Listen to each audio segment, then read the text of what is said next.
Welcome to The Explainer. Today, we're going to break down a really powerful framework for understanding and building confidence.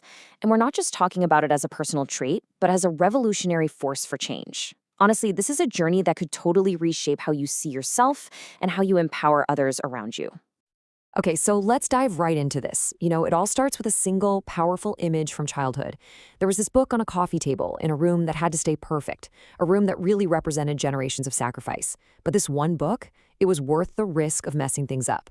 And on the cover was this woman in perfect profile, her face raised to the sky with these incredible salt and pepper cornrows. Without a single word, this portrait just screamed a deep, unshakable sense of self. It was like a visual definition of what confidence is.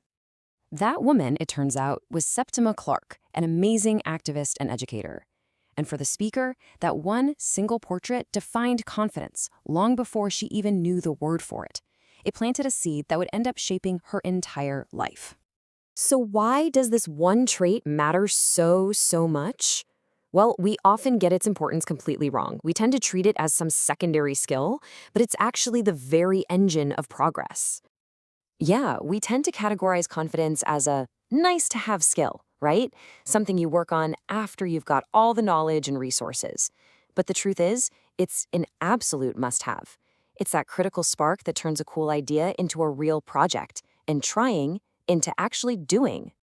I mean, think about it. We have more access to knowledge and more resources than at any other point in history, and yet massive challenges and injustices are still here.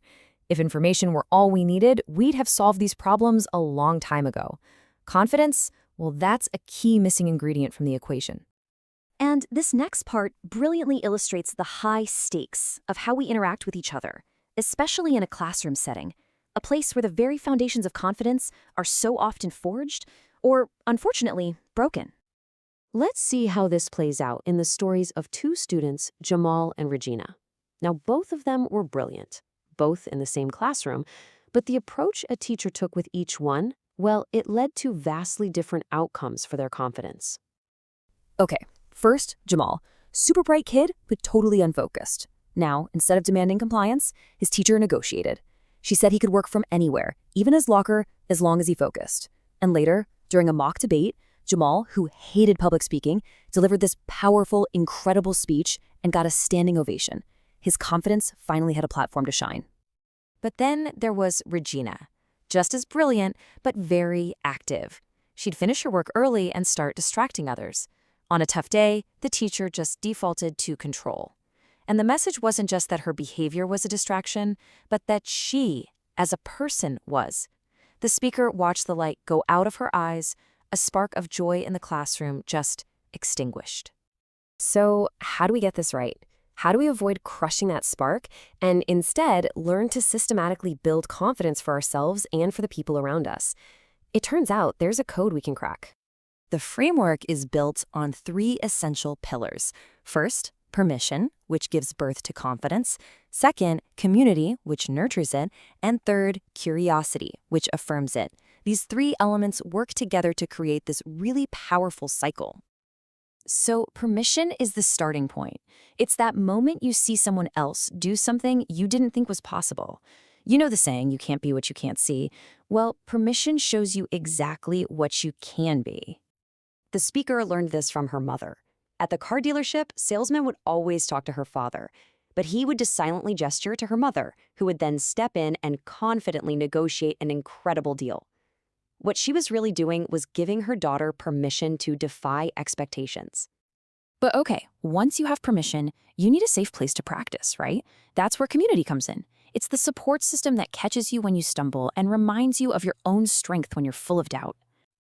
This powerful quote comes from a woman named Purity, a member of Team Lioness, one of Kenya's first all-female ranger units. When someone asked her if she gets scared chasing poachers and lions, she said yes, of course. But then she calls on her sisters in the unit, and they remind her that they won't fail. Her confidence is literally propped up by that sisterhood. And finally, there's curiosity. This is all about how we respond to failure, our own and others.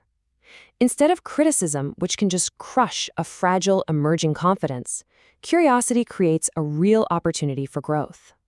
So after a huge event she organized went terribly, terribly wrong, the speaker expected her manager to just list every single mistake. But instead, her manager simply asked, "What was your intention?" That one question completely shifted the focus from shame to learning, and it affirmed her ability to grow from the whole experience. So, here's the crucial point. These three keys, permission, community, and curiosity, they don't just build individual self-esteem. When we practice them together, they actually have the power to build a better world. I mean, just imagine a world where everyone has the confidence to bring their best ideas to the table. A world that isn't intimidated when confidence shows up in people who don't fit the traditional mold of what a leader looks like. This is about unlocking human potential on a massive scale. And this leaves us with a final, really provocative thought. It suggests that the greatest challenges we face might not be solved by more resources or more data, but by the revolutionary act of sparking and nurturing confidence in one another. Thanks for joining this explainer.